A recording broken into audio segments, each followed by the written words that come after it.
Hey everyone, this is Amanda Radke. Welcome back to another episode of the Heart of Rural America podcast, the show where we highlight great people doing inspiring things in their rural communities to make agriculture and this country greater.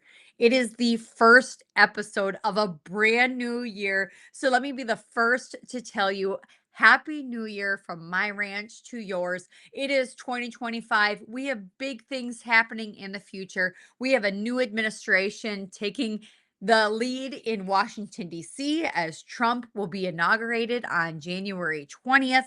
We have much ahead in South Dakota. We have the upcoming legislative session that's set to kick off in just a few weeks, and we have much work to do to strengthen our private property rights and get eminent domain reform in South Dakota, knowing that South Dakota is the tip of the spear. The entire nation is watching, and we, the landowners, continue our fight. And if we succeed in South Dakota, the rest of the nation will follow. I am confident. We also have a lot to be thankful for. 2024 was a year of challenges. It was a year of opportunities. It was a year of growth, and it was a year of remembering what is most important. We just got done celebrating Christmas. I hope you had a wonderful, joyous Christmas spent with your loved ones, remembering the reason for the season, our risen Savior, Jesus Christ. And man, I'm just abundantly blessed. I'm abundantly blessed to be able to run a ranch with my husband, Tyler Radke, who proposed 15 years ago. I realized it's been 15 years since he popped the question. He popped the question on December 30th. So, right after Christmas, we always remember that that was the beginning of our story.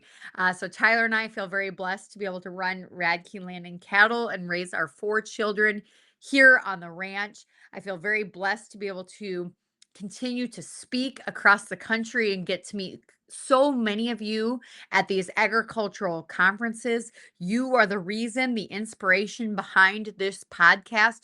You are the stories. You are the people that I want to highlight. You are what makes this country great. And as I travel this great nation, I'm reminded of that with the families I meet, the entrepreneurs I get to connect with, the innovators, the doers, the thinkers, the creators, the people who are creating these amazing opportunities, not just for themselves, but for generations to come, so that Main Street rural America can thrive, so that our rural schools and churches and grocery stores and small businesses can remain open, and so that farm and ranch families have those opportunities and can look their kids in the eyes one day and say, we've created a pathway of profitability and success for you and your siblings.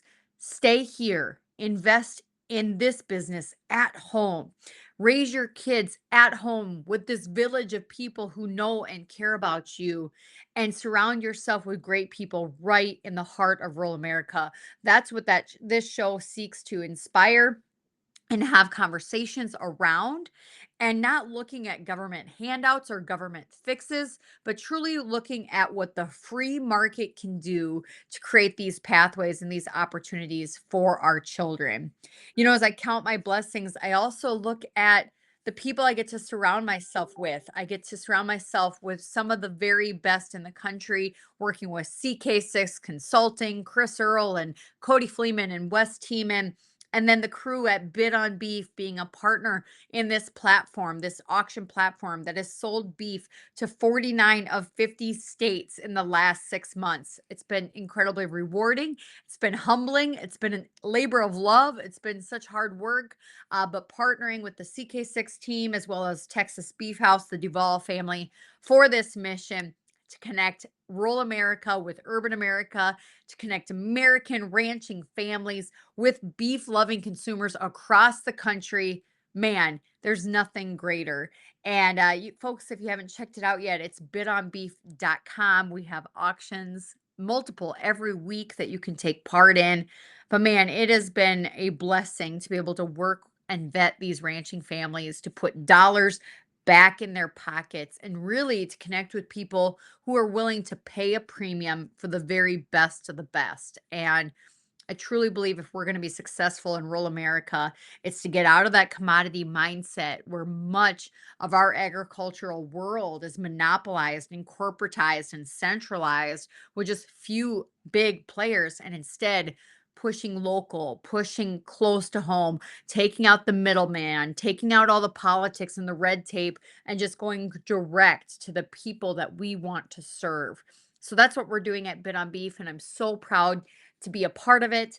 And as we look ahead to 2025, yes, there's much happening politically. There's much happening in our world, the Radke world as well. So we have our first inaugural bull sale slated for President's Day. That's February 17th.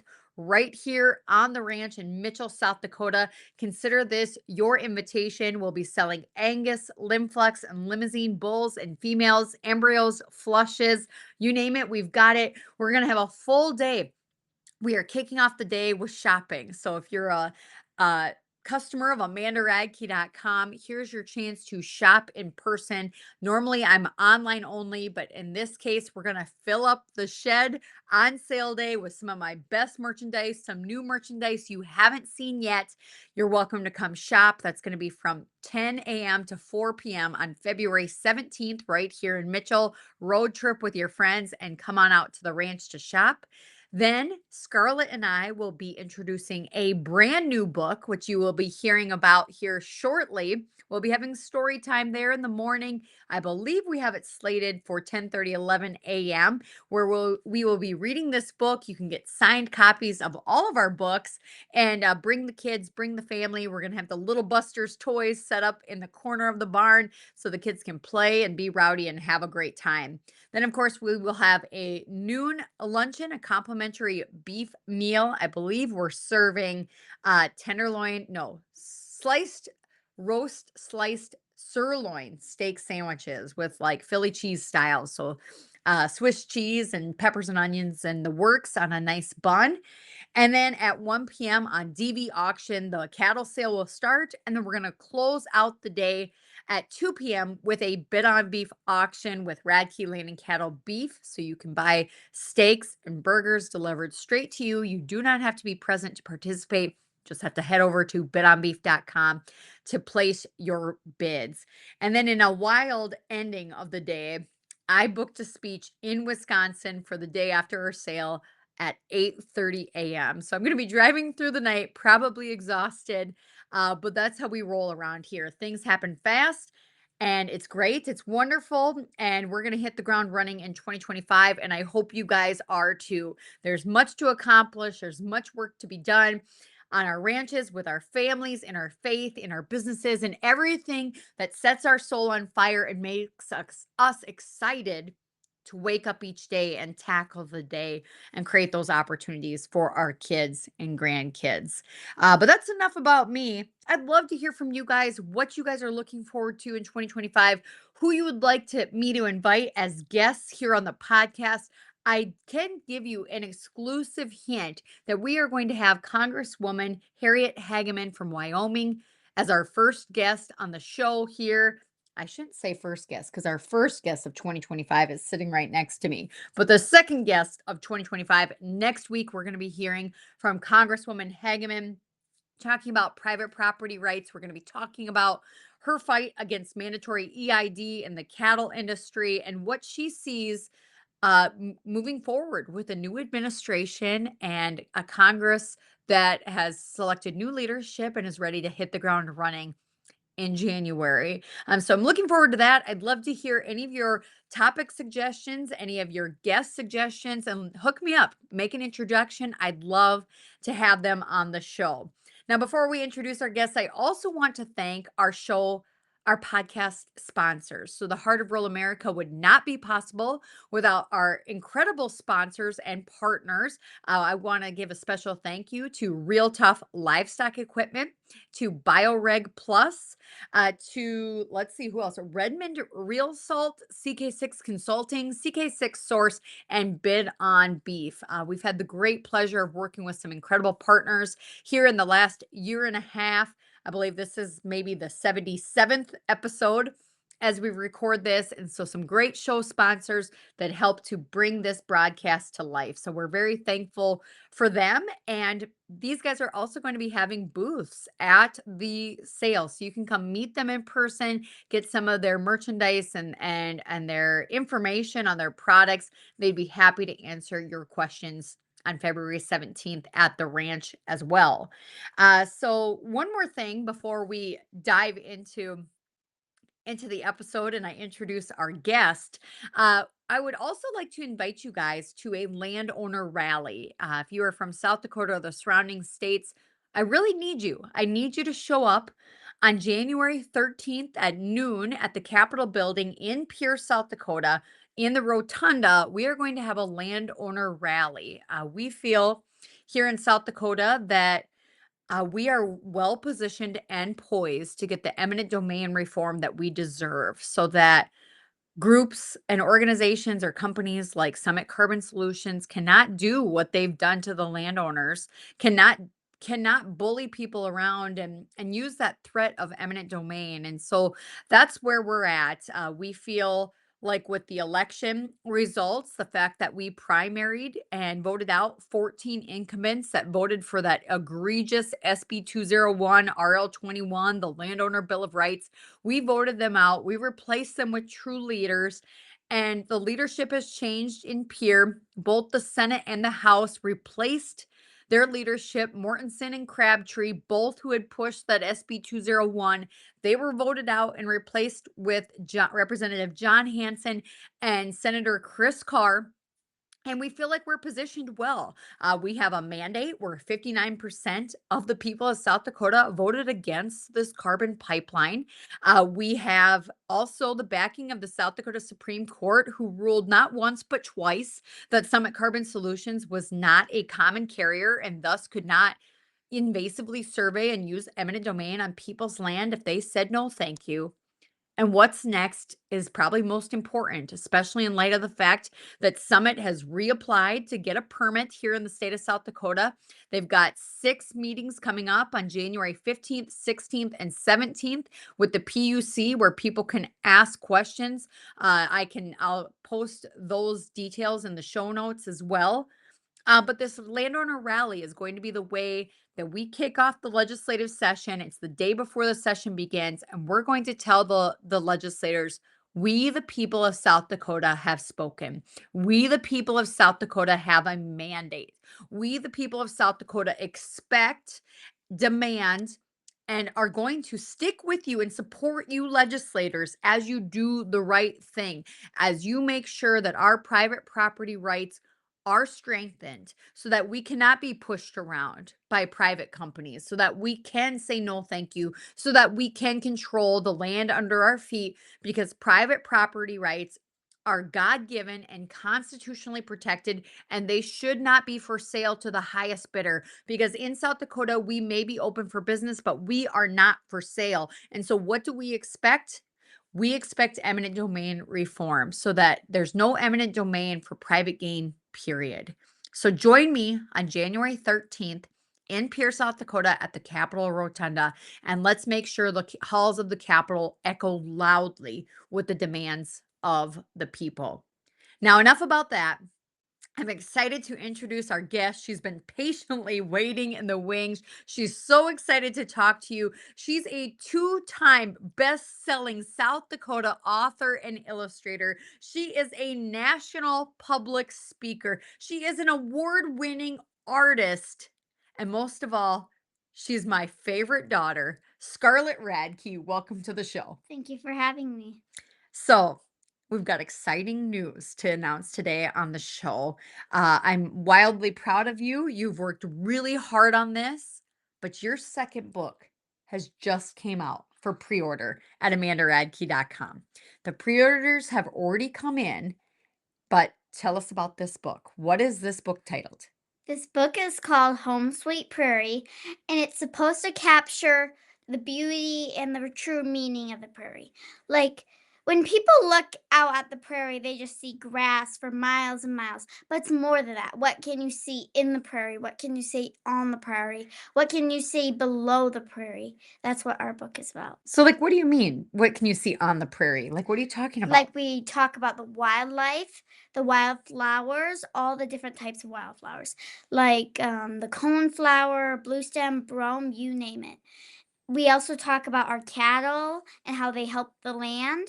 And we talk about all the wildlife you can see, like foxes, coyotes, deer, pheasants, all of the above. And then what about below the prairie? What do you mean by that? Below the prairie, there are grass roots, there are rodents. We didn't mention rodents. We didn't mention the rodents in the book. What was the one animal that burrows underground that I really wanted in the book and you said no? It was a badger, but I said it's gonna scare the little kitties. You think a badger would scare the little kids? Yeah. I bet your brothers would be like, that is so awesome. I think it would. Well, maybe in the next book you can get a really scary badger in the book. Not every kid's as scary as my brothers. So it's a great story, Home Sweet Prairie. I posted the cover on the website. We started taking pre-orders for January delivery, so those books are going to start shipping out today. But Scarlett Radke has not even seen the published book yet. Scarlett, it came in the mail. Are you ready to see it? Yes. You are? Okay. So it's in this envelope here. You want to pull it out? What do you think about it? She's speechless. You can't see her on the radio, but she's speechless. Her mouth is hanging open. What do you think about it? I love it. So I was the author of this book. Scarlett was the illustrator. This was our first book we worked on together as a mom and daughter cowgirl duo. And wow, it really turned out pretty. I love the font. It's like this pretty chocolate brown, kind of like the soil. Scarlett, tell us a little bit about the illustrations on this story. Look at that robin. It looks so pretty. That's her favorite. That's my favorite I'm illustration. gonna show you guys my. Okay, what's your favorite illustration? Oh, you skipped it. This goes with. Where's the bunny? Oh, the bunny is your So- favorite? No. So you have this cute little bunny, Okay. and then there's my favorite. Okay. Is it the America one? We have the church in there. The church, because the people of the prairie, we work hard. I love this colorful one. We pray hard, we play hard. But I already know. That's my favorite. Why is this one your favorite illustration? Well, tell Because the the- radio listeners what it is. The eagle looks so angry, and I love it. It's a fierce eagle, Yes. and it's soaring in front of an American flag. And you go from fluffy bunny to angry eagle. So what does America and the bald eagle have to do with the prairie? Like, how did that tie in to the book? Because the prairie is on American soil, and you can see eagles on the prairie. You can see eagles on the prairie. We have eagles all over. One day I saw an eagle pick up one of our barn cats and take off with Yeah. it. That was very sad, but The nature, other man. day, I saw an eagle on a log in the middle of our pond.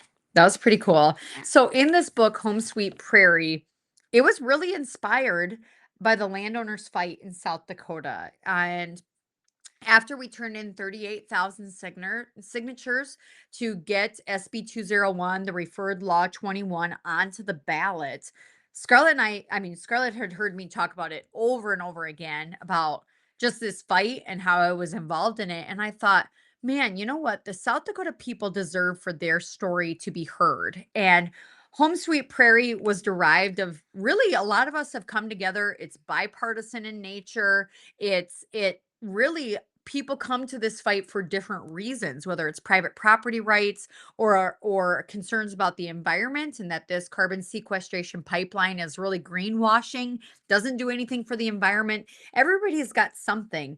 But I thought, man, what tethers us together is that we're South Dakotans, that we love this land, we love the livestock, we love our communities.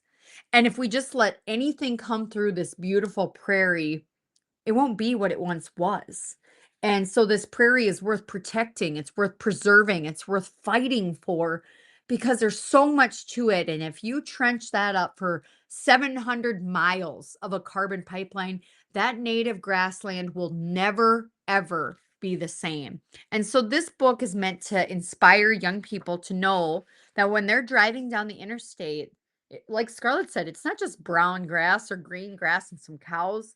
There's so much more. There's families, there's animals, there's beautiful wildflowers. And Scarlett, as we kind of talked about the concept about this book, um, really it was inspired by not only our landowner fight, but our life on the land. So, Scarlett, tell them about what we do on the prairie in the summer months. This is like our favorite thing to do as a family.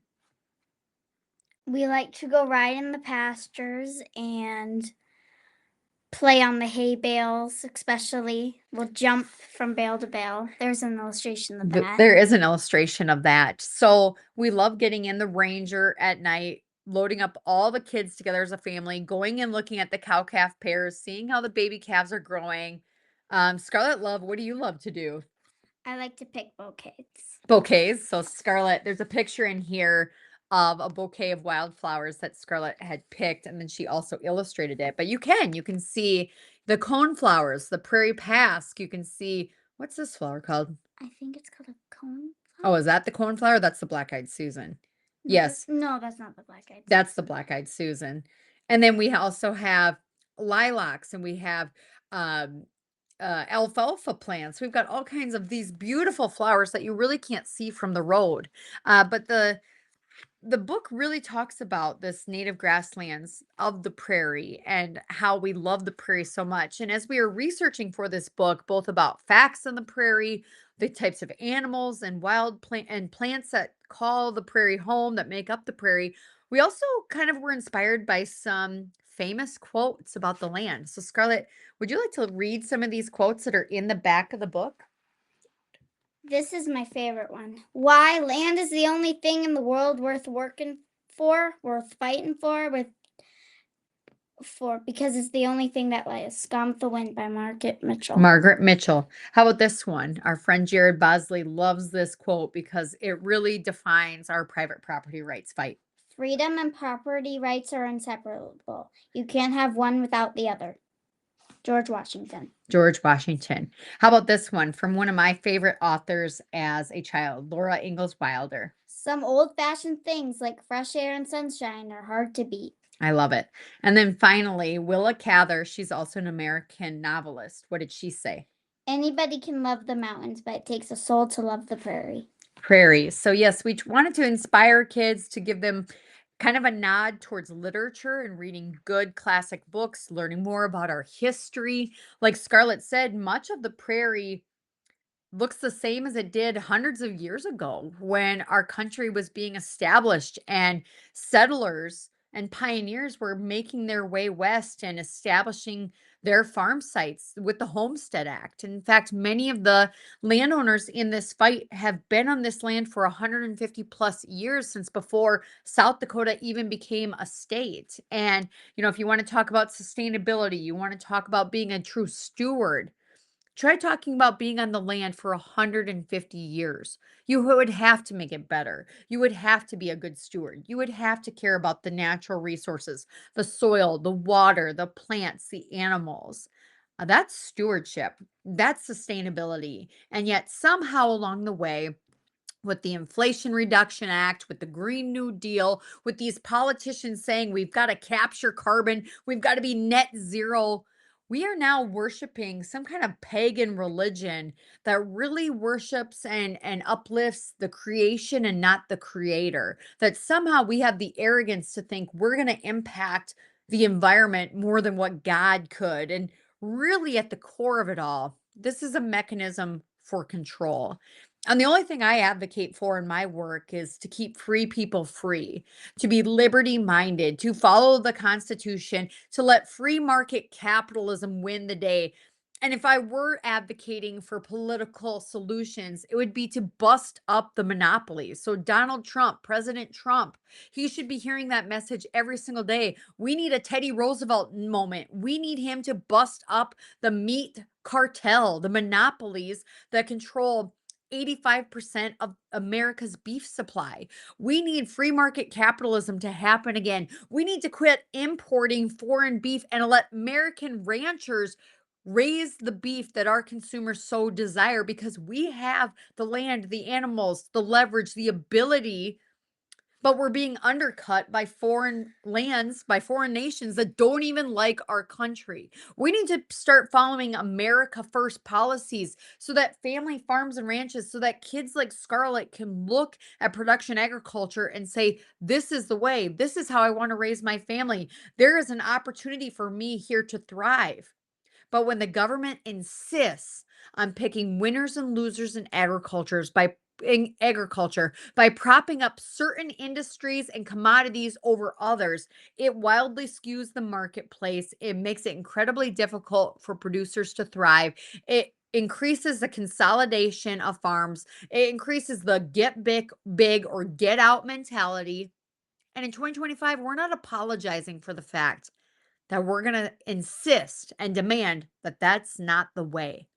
That individual families, a diverse amount of families, raising a wide rotation of crops, not just two crops, corn and soybeans, a wide rotation of crops creates a robust and diverse food supply that keeps our nation free and fed. It also keeps the markets from getting skewed upside down so that we have an oversupply of one commodity like corn, and then we're still asking for the government for more handouts to prop up that one crop. Tell me how that makes sense. It does not.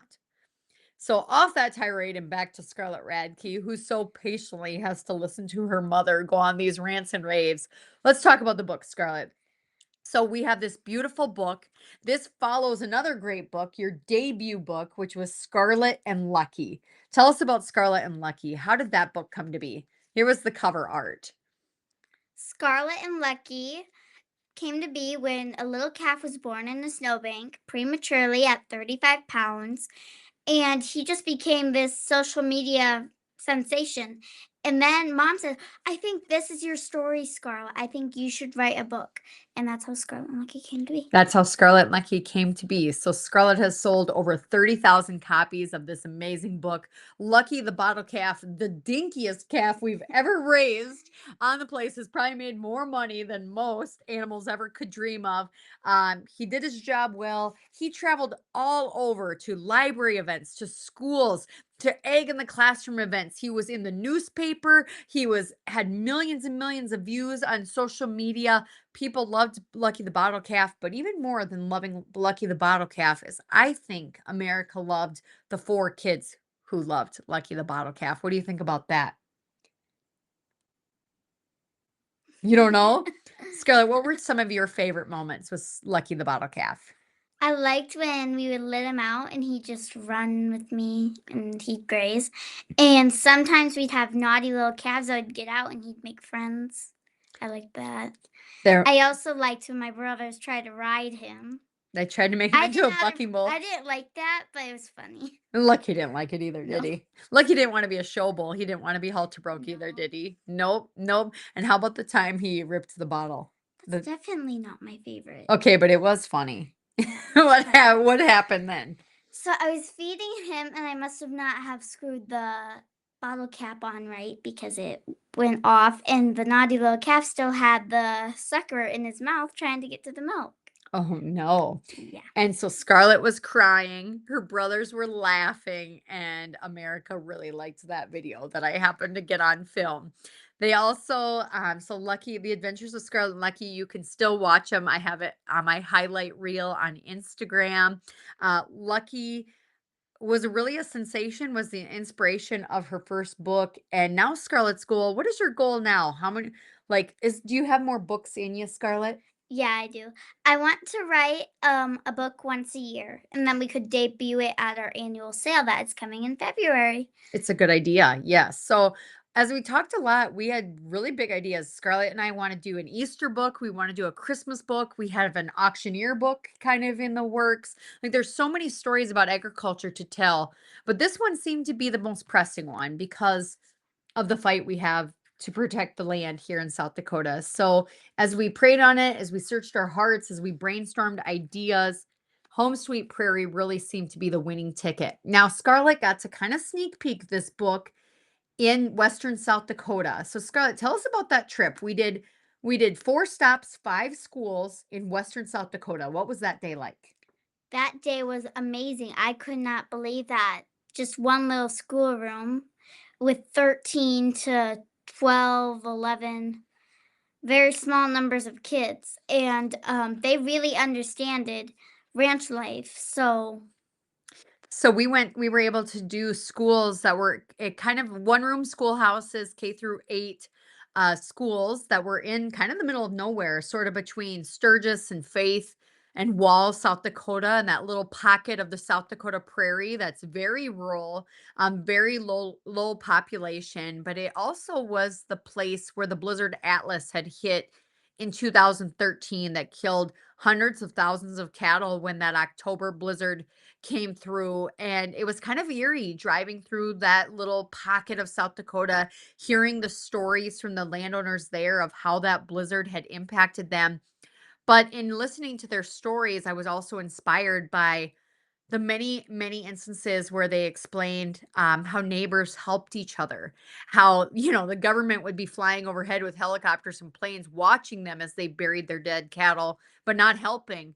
But they helped each other through the worst, most horrific things that could ever happen to a ranching family. But these one room schoolhouses, Scarlett was like, I want to go to school there. Why did you want to go to school there? because I could see cows. Yes, so they were in the middle of a pasture, cattle grazing, cattle pastures as far as the eye could see. We saw so many wildlife. What did we see out west that we wouldn't see here on the eastern side of the state? We saw a fox. Yes, we do have fox here, but we saw one in broad daylight running across the prairie.